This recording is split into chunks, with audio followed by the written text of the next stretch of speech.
Hello and happy Labor Day to you. Nikisha Ware reporting here in Northeast Jackson. Very excited, and I want you to come on board today and like, comment, share, tag someone that needs to hear this, because this is something I know that many marketers experience often. I mean, have you had individuals, prospects, customers, potential customers who have asked, hey, well, how long is it going to take for me to make my money, or how long am I going to be able to really just crush it in the business? How long is it going to take for me to create success? And guys, I'm sitting here at a very successful industry, regardless to whether you like McDonald's or not. No, they don't have the best burgers. The best burgers in Jacktown are sold at Stamps, but we can all agree, it's not debatable, that McDonald's had a very successful and has a very successful history in it, but they didn't do it overnight. And that's the intent and the sentiment that you want to share with people who, hey Todd, who are looking at your particular concept, your good product or service. And I was inspired to talk about this morning, this morning, because it was something that Ray talked to us about in a little short, training this morning inside the group. And when people ask that question, how long is it gonna take for me to do it? Guys, you don't know the answer to that. And so this is what you could respond and say. What does it matter? Isn't that something, guys? You got to just post up. You got to use some posture. What does it matter? How long is it going to take? Or how long it's going to take? Let's say it takes 10 years. Do you have a 10-year plan? Do you have a 10-year, 20-year, 30-year plan to get free? To be free? And of course, if they're, if you're introducing it to them 9 times, it's very likely that they don't. And then you just say, hey, great. Now you have one. Now I am going to share with you an opportunity for you to develop and create together with you a 5-year, 10-year, 15, 20-year plan. Now, and I see that, as Ray mentioned this morning, that's probably one of the biggest issues we have inside of this industry. Hey, Brooklyn, Brooklyn and Todd, guys, y'all did an awesome job the other night talking about this, setting those goals, guys. You've got to have a plan. You've got to set goals, and this is a part of doing that.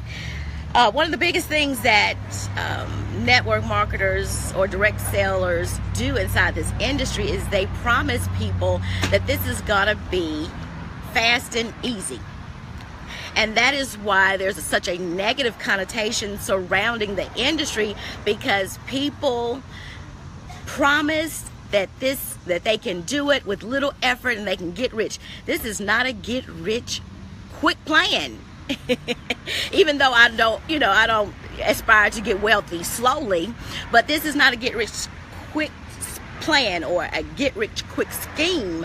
And when you do that, when you promise them that it's going to be fast, cheap, and easy, you're setting them up for failure. Now you're setting an expectation in their mind that 9 times out of 10 is not going to go that way. It's not going to go according to that plan. So now they think that that's all they really got to do. Got to put a little part-time effort in, fit it in, where I can on my full plate, and I made 6 figures in 12 months.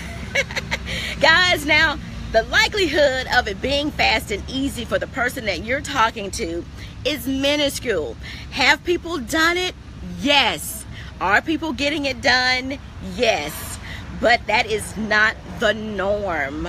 So what you want to do is give them an appropriate and accurate representation, a good picture of what they should anticipate. So that way, when it doesn't happen overnight, they don't come to that conclusion that it doesn't work. Okay, hadn't we heard that? Drop a 1 if you've had individuals that you've brought into your business, you've invested time and effort and energy to help them grow and build a business.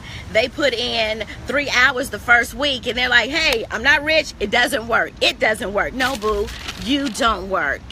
You have to work it. So give them an actual representation of what it looks like to create the success inside this industry. So the other thing that you want to know is share with them is that, first of all, you don't know how long it's going to take for them. You don't know their activity level. You don't know their desire level. You don't know their interest level. You don't know their attitude. You don't know what kind of limiting beliefs they've brought along the way. You don't know what their past experiences are. And hey, if they've been a rock star in their previous life before coming into this industry, then yeah, it may be very simple for them, you know. But for somebody who's struggled and they might not necessarily have the very colorful past, let me say that, then it's going to be difficult. Like Art Williams says, that, I mean, they really got to do it. And so that's actually why Eric Worre said you will be rewarded or punished for the life you led prior to coming into this industry. So that's why you want to be very clear and set not a definitive deadline of how much they're going to make and when they're going to do it, but very true, let me say that, true depiction of what that's going to look like. Because the truth of the matter is, it really doesn't matter, because what's the alternative? You know, get people that you bring on board, your customers, your reps, get them to commit for the long haul. Get them to make the commitment, because there really is no alternative. They don't have a plan for being free. And this is another instance where, guys, we can really be ambassadors for the industry when we speak with honesty and integrity and not dance for people. When they ask us a question like, well, how long is it going to take? Posture, don't let them make you dance. So if it takes 5 years, can you create that kind of freedom with your job in 5 years? That's what you could ask them. That's another question. Drop a 3 if before you came into this industry, you had a job, you had a job that was promising you the kind of freedom that you have the potential to gain. Drop a 3 there, because with your job, ask them, can you wake up in the morning when you get tired of sleeping? Like one of my good friends, Justin, says, can you pay all of your residual bills 1 month in advance with the job that you have? Can you take a 30-day vacation beginning tomorrow with your job? So do you ask them, do you have that type of freedom now? So what difference does it make if it takes you 5, 10, 15, 20 years? Okay, so that's the promise that we want. We want to get them to commit to the long haul, because when I worked in higher education, I made a great income.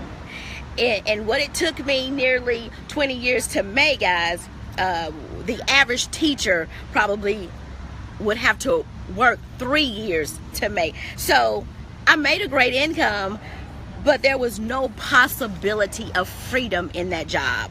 And the thing is that the more I earned, the more they asked of me, the more they demanded of me.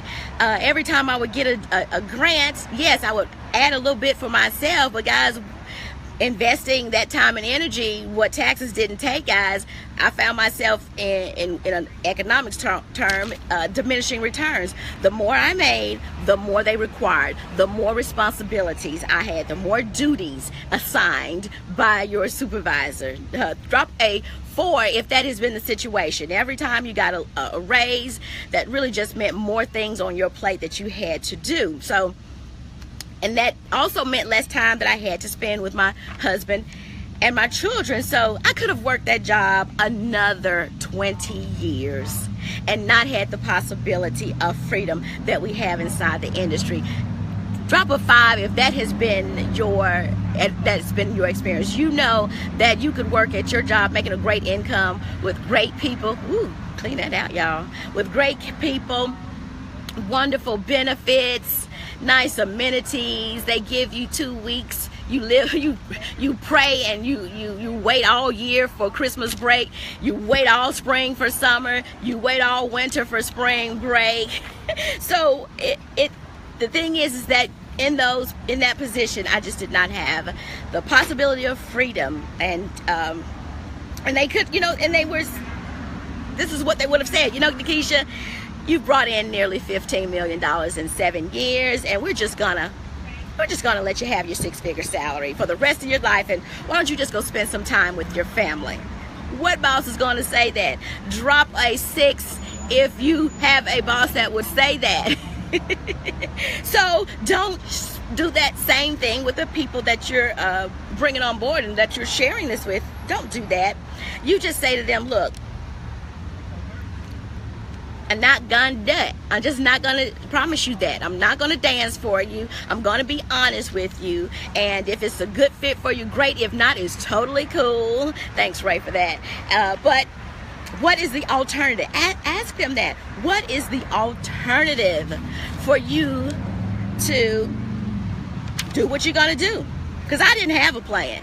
I didn't have a 5-year plan, a 10-year plan, a 20-year plan.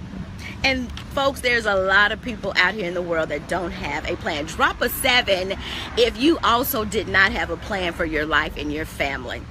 So if you cheapen what we have, this is what's going to happen. 2 things are going to happen. You're going to attract the fast, cheap, and easy people that want it. People that are more interested in being entitled to something. You're going to attract those kind of people. And the second thing that's going to do when you promise something that you cannot deliver, you're going to set them up for failure. And it's just another person to make a bad name for the industry. And what are they going to do? They're going to go out to Big Brother Google and post something very poorly about your company. Drop an 8 if you know that has been the case. So those are the 2 main reasons why you don't want to do that. You want to ask them the questions. Listen, ask more questions. John Maxwell says that great leaders ask great questions. Ask them, hey, do you have a plan? I'm not going to cheapen it for you. I'm not doing this for poops and giggles for you. Because the issue is that you will continue to attract those kind of people that want the fast, cheap, and easy way to do something. And then you're going to just ultimately set them up for failure. So ask them, hey, do you have a 5, 10, 20-year plan? And what does your next 5 years look like? Does it look like your last 5 years? Does it look like your last 10 years? You like that, Todd? Poops and giggles. I'm going to get grown enough where I'm going to say the real thing. So does the last 5 or 10 years, in the future for you, does it look better? Or does it look worse? Do you have freedom? Ask them that. That's the third question you want to ask them. Do you have freedom? And you're asking that, guys. 1, you're maintaining posture. 2, you're not going to dance for them. But the reason you're asking them these questions is because you want to facilitate for them in making that paradigm shift. That is our job, guys. Helping people make the